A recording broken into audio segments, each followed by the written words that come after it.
So now we have our next guest is Dr. Sabrina Williams, and her book is called Learning to Trust. And the subhead is A Black Family's Guide for Building, Protecting, and Transferring Wealth. So, Sabrina, welcome to Black Authors Matter TV. And as soon as you get your audio, um, so you can, yep, your sound should be okay now. Great. Okay. Hello, Dr. Yeah. Sabrina. Hi, how are you? How are you Wonderful. doing? It's great seeing you. Great to Well, be here. well, welcome to the show and congratulations on your book, which came out last month. Thank you. So it's a brand new release. And tell us why you chose this. You know, we hear a lot about wealth, building wealth, and or the lack thereof among Black families. And um, what made you pick this particular topic? And I have a couple of questions, but just in general, just general questions about building wealth. Okay. But Great question. yeah, learning So to I trust. think How did the you topic, come up with yes. this concept? So the concept actually came up with me. It chose me. I didn't really choose it. Back during the pandemic, if you will remember, there were quite a few people that looked like the three of us on this call that were dying. And that struck me in several ways because I reached the half century mark during the pandemic and just doing some reflecting on my life and where I was in my life and my finances. And I just kind of thought about the families that were losing loved ones that, for all intentions, went to the hospital with every intention of coming back home and being well, being whole. But that didn't happen. And I am also not just an author, I'm an investor as well, a real estate investor. So I saw and still see things that are happening as a result of people not preparing for what came during the pandemic. So it was just that interest that kind of sparked, that incident that kind of sparked my interest at that time, but I did not begin my writing until 3 years later. Mm. Mm. A, Well, a yeah, lot of I people think were we both lost said at the same during the time. pandemic. Yeah, we did. A lot of people were lost during the pandemic, including Mhm. including my dad, who he was in a nursing home, and once the pandemic hit, you know, the nursing home patients were isolated. They couldn't go Right. outside. They couldn't, do anything, which in hindsight, if they had gone outside just to get some fresh air and sun, um, it would have been more beneficial because vitamin D Right. deficiency is one of the precursors to catching COVID. But at any rate, there were so many people lost, and it Mm-hmm. was suddenly, and you couldn't make contact with them. You couldn't be with your loved one at all. When he went to the hospital, we were able to do a Zoom call with him. And it's hard looking back on it. It just seems so surreal. But we weren't able to be with him. And we just got a phone call that he had passed. But we did do the Zoom call, and he was aware that we were on this. It was me and my siblings that we were on there because he did respond. He responded to our voices. But yeah, that was a very traumatic time. And a lot of people, unfortunately, death is something a lot of people don't want to think about, Right. even though it's going to happen to every single human being and we don't know when, but we don't want to leave our families and, hold with a financial burden Right. do go. So that's something that really came to, I guess, to a head during COVID because so many people were dying so quickly. So, Mm-hmm. in such large numbers. So, what aspect of the financial planning or lack thereof did you focus on when you did your book, when you wrote your book, in terms of the family? Okay, so as I said, the idea, the concept was actually birthed during the pandemic. But you know how sometimes when things are placed in our spirit, we hear, but we don't really listen, and we're certainly not obedient.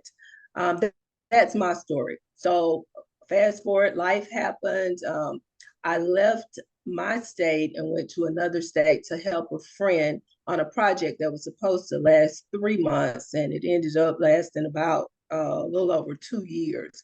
And during that time frame, I found myself in a little bit of a how do I say this, sticky situation from a legal standpoint.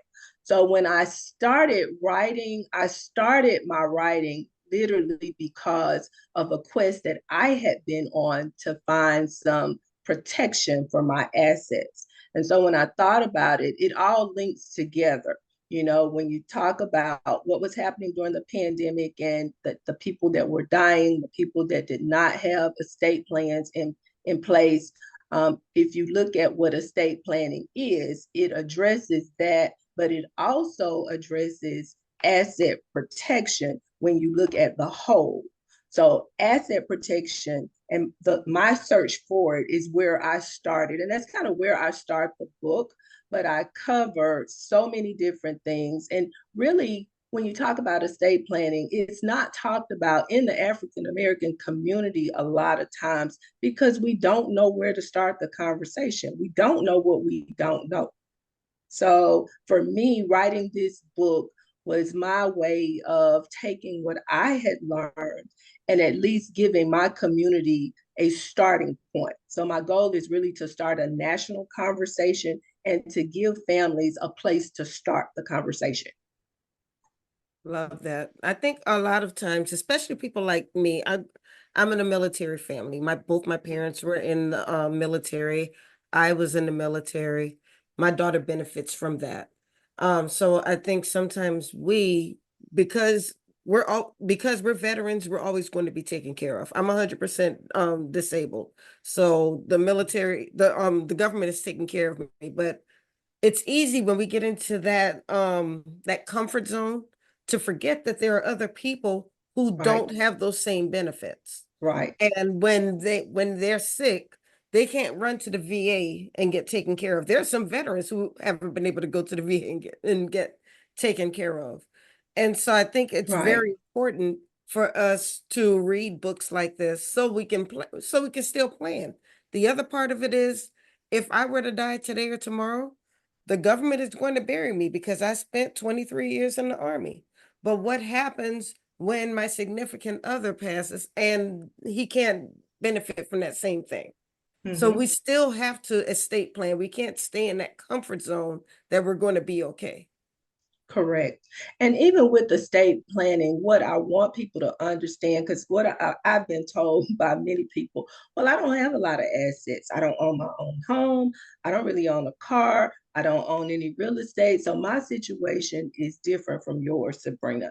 Right. Well, if you think about it, that may be true, but there are still some aspects of estate of planning that applies to all of us. For example, let's go back to the pandemic. Those individuals that went into the hospital that did not have a healthcare directive in place, that did not have a power of attorney identified, a lot of decisions had to be made during that time frame.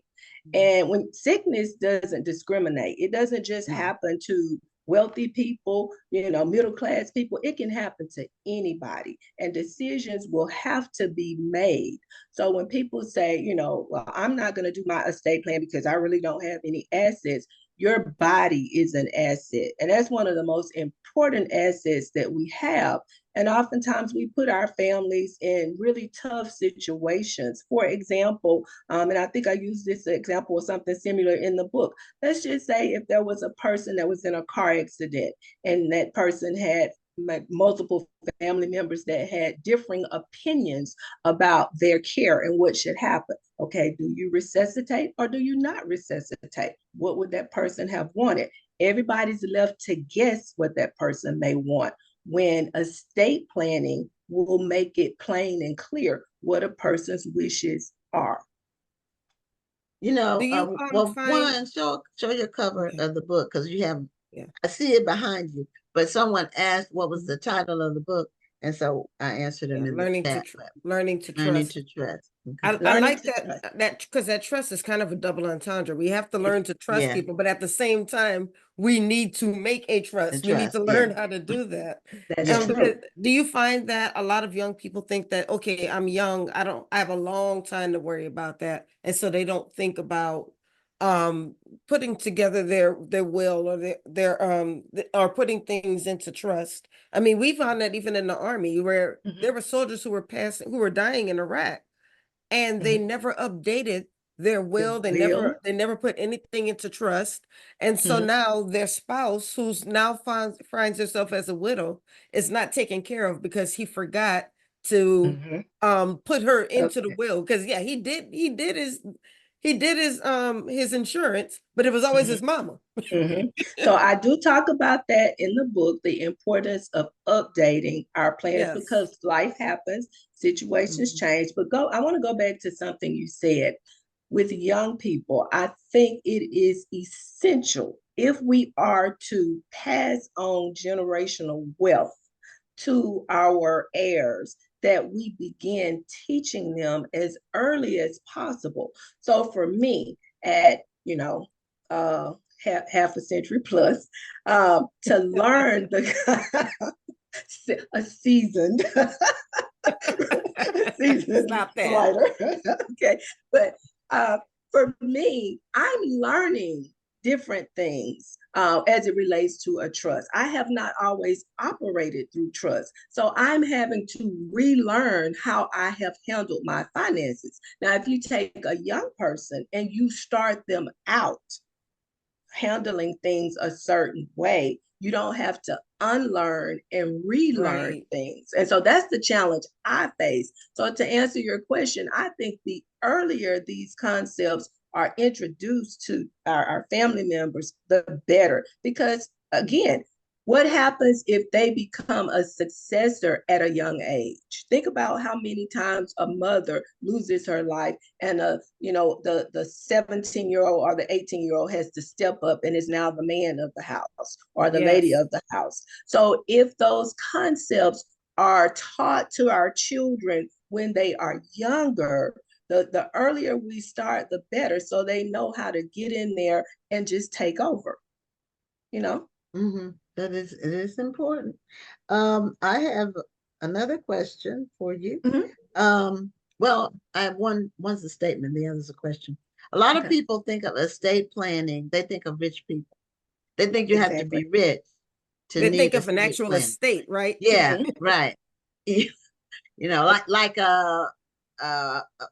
almost a castle, but but Mm-hmm. you know, one of Mm-hmm. those kinds of properties where you know it's a the biggest building, almost like how the plantations were, where you had the smaller slave quarters, but now they make them where they have guest quarters behind. People think of it, you know, they think of it like that. They don't think Mm-hmm. a middle class person necessarily needs it. So Right. just the term Right. estate throws them off, you know. But it can be, and your estate is Well, whatever and you have. It is not, it doesn't have to be a exactly. castle. Well, it is your castle, you know. And well, and the right, and the reality is no matter how much or how little we have, when we pass on, someone wants what we have.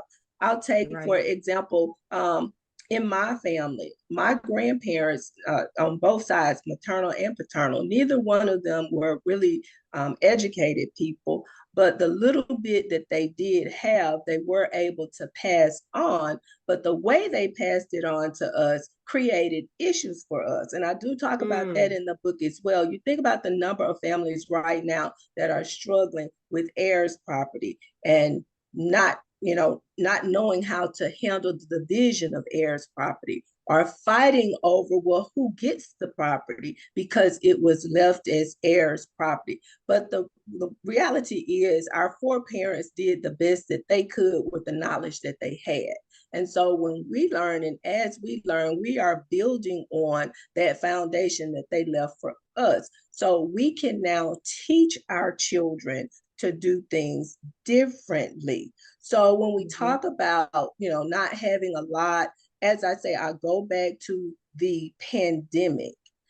Individuals may not have had a lot, but the reality was rich people got sick during the pandemic and died. So did Yep. people that were middle class. So did people that were poor.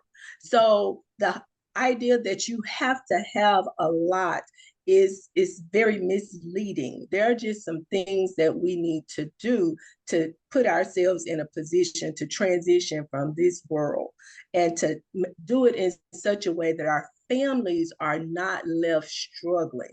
So, for example, maybe you don't have a lot in terms of assets, but have you prepared yourself to die? Have you planned out your funeral? Have you paid for your funeral? Is your family going to have to start a GoFundMe just to be able to put you in the ground? Like you said, Dr. Lawson, you're military, so you will get a good burial. What about the number of people that are not military and their Right. families are left struggling every day just to come up with the money to bury them? I had a lady to tell me she lost her mother in August during the pandemic. It was December before they were able to bury her because there was no money. So there are Yeah. things that people can do to prepare, even if they don't have a lot in terms of physical assets. And that's part of this messaging that I really want our community to start thinking about, because it makes no sense for us to over and over and over have to pass the hat just to bury people. That happened to me when I was a young woman. Went to college and I'm in graduate school, and we had a death in the family. And literally, I had to take student loan money, student scholarship money to pay for a funeral. I mean, how fair was that to me? I'm trying to get an Right. education and better myself, but I had to take that money to be able to bury my loved one. So there are things that, they're not even related to whether you have, assets or homes or wealth or real estate. They're just some common courtesy things that we can do as individuals to make life easier for the people that we say we love. That's Yeah. that's A real talk lot of right there. yeah, a lot of things end up falling on the responsible Mm-hmm. sibling, Mm-hmm. child, adult child, or relative. It ends up falling on the responsible one, which is unfair, but that's how that's just how it ends up. Um, True. Now I have a question about home ownership because I see this Mm-hmm. all over social media. Uh, People saying it is not worth it to own a home, and because you really don't. Uh, it's the cons outweigh the pros, and Mm-hmm. I'm of a completely different mindset. I'll just give you an example, a personal example. Mm-hmm. Um, we rented a home. So we've been married 31 years, 32 Mm-hmm. actually next month. We rented a home for 13 years, and the landlord never raised the rent, which was really unusual. Wonderful. Um, Mm-hmm. that was unusual. Yeah. That money is gone. Mm-hmm. That 13 years of rent is gone. We built our house, and then we've been living in the house we built for 17 years. So now we have, 6-figure equity. We Mm-hmm. wouldn't have had that if we were still renting. And that's money we can pass to our children. If we want to take money out for something, we Mm-hmm. can. It's actual money, it's an asset, and it makes your net worth is actually you're worth something. You know, in terms of not personally, but financially. You have a net worth that's, something there rather than just Right. debt and a few other things. So I don't agree. Now there's upkeep, but there's something to when if you have a property, you want to take care of it. So Gwen, let me just say this. Let me give Okay. you kind of a different perspective. Okay. I personally, I mean, Wait, Wait, you're fading out a your little bit. sound is fading out. can you hear me? Yeah, Can but you it's hear like an echo. It's like it's like you're not talking directly into the mic. the mic? Can you There, hear me? there. Oh, that's Now better. that That's that's Okay, better. let great me right get closer. there. Okay. All Okay, right. so let me just give you a different perspective on this. I'm a real Okay. estate investor, so I have owned many homes during my Okay. lifetime, or I should say many houses, because Okay. all of them have not been homes. So here's the thing. I don't have a problem with owning a home per se, but it is how you own the home, how you Yeah. hold the home that is the issue. So the Okay. whole messaging of learning to trust is, do you really want to have a house with six-figure equity in your name? And let me tell you why you might want to think about that. My girlfriend was driving on the interstate a year ago. She was in a car accident and she was at fault in this car accident. So she just found out 2 weeks ago that one of the individuals in the accident is suing her personally. So she's like you. She has owned her home for 20 years. She has a ton of equity sitting in her home. So when someone sues you, typically they believe that they can get more out of you than they could out of your insurance company. So that would be my concern with that scenario that you just painted.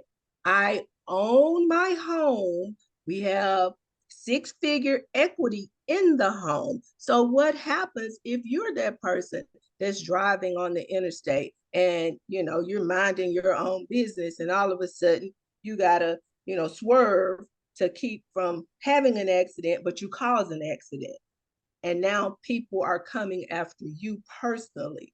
So it's not in the owning of the home per se, it's how you hold the home. Do you really want that home in your name? This is another thing to think about for those of us that have aging parents. So typically when our parents get to a certain stage, of course, if they have declining health or health issues, we start thinking about additional resources that may be available, or we may want to transition them to maybe a nursing home or some other type facility. Well, if they have that home that's paid for and it's in their name, the first thing that these facilities are going to want to know, and especially if you are getting, federal assistance or state assistance, is what type of assets do you own? So now that family home that you were planning to leave behind for your children and your grandchildren, you may have to, that may become part of probate so that equity can be used to pay off the cost of whatever type of care that you receive. So there are some reasons why you may want to think twice, not so much in the ownership, it's how you hold things, how you have them titled. That is why it is so important to really To put read it in a this, trust? think about what it is saying to you, because there are, and life happens to all of us. My girlfriend didn't have a clue. She was coming back from a soccer tournament.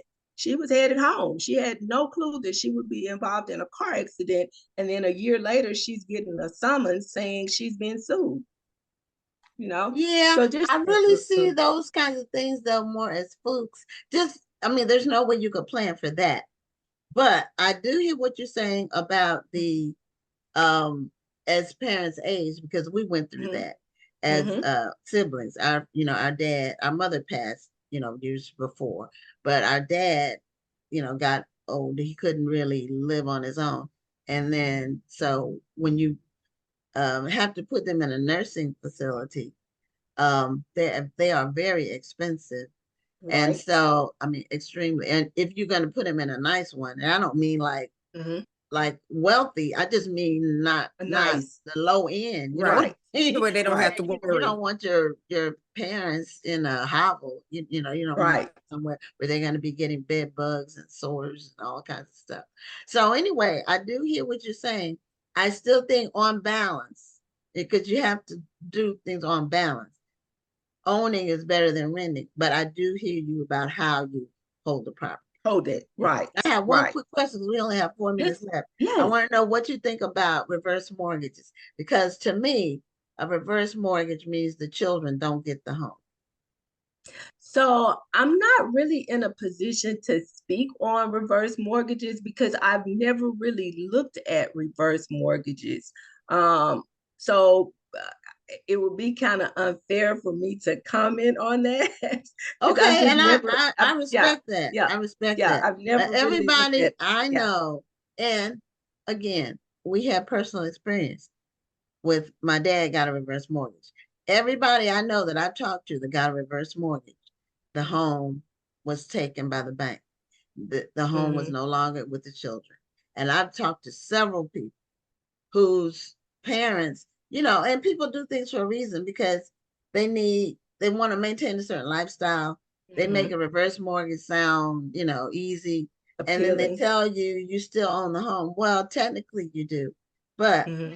then they say you can pay it back anytime. You don't have any money to pay it back. If you Right. get, if you get most of what your home is worth out of it, you don't have any more, and so you can't pay it back. What are you gonna pay it back with? So Hmm. I just would like to caution people about the reverse mortgage situation. Just really know what you're getting into, which really it means that your children don't get the home. And you may be cool with that. That may be fine. Or, for some people, they just need money to live on and they're Hmm. still in good health. They don't need to go to a nursing home, but they need money to live on. So hold your book up one more time, Sabrina, and show us your book and tell people how they can get a copy of Learning to Trust. Right. I'm And do you glad you offer like consulting services? I do. So let me go back to the first question you asked me. So where can they get a copy? So I am distributing my book personally myself, the physical book. So you can only buy the physical book by attending one of my live events or ordering it from my website, www.iamsonoted.co. iamsonoted.co. So that's where you Okay. get the physical book. Okay. I am actually doing a promotion starting today for all of the e-readers on Nice. Amazon. So if you are an e-reader, go over to Amazon, find Learning to Trust. You can get it for 99 cents for 1 week only. And Okay. since you ladies were so nice to have me tonight on your program, I am also offering a promotion for the next 24 Yay. hours for anybody that comes to my website, www.iamsewnoted.co. Purchase the book using the promo code BAMTV, Black Authors Matter TV. You will Okay. receive a $5 off discount for purchasing the book. So that's Okay. So my now we're gift to promo you. code now. That's Yes, neat. Okay. promo code. Put the promo code in BAMTV, TV. the Okay. promo code, and that's for Okay. 24 hours on the physical book. But the ebook on Amazon, I have that discounted for the next week starting today. You can get it for 99 99 cents. cents. And I promise once you read that ebook, you are going to want you a hard copy. I want this book to be something that starts a conversation, but also is something that you share with others, because we do need to start talking in a Black community about building, protecting, and transferring our wealth to the next generation. We do. Well, thank you so much, Sabrina. This has been educational and enlightening for Thank the you. audience. And congratulations on your book. Thank you. Thank you for having me. I am so excited to be here. I'm so excited. I will be crisscrossing the country with this message. Learn to trust. Learn to trust. Love it. Okay. Thank you so much for being on the show tonight and for educating us on this very important subject. And I will be reading the book myself because I need to put my house in trust. Yes, ma'am, you do. And Miss Gwen, with all that equity, you do too. You do too. Okay. Thank you so much. Have a great night. Yeah, thank you. You too. Okay. Bye-bye. Bye-bye. Bye bye.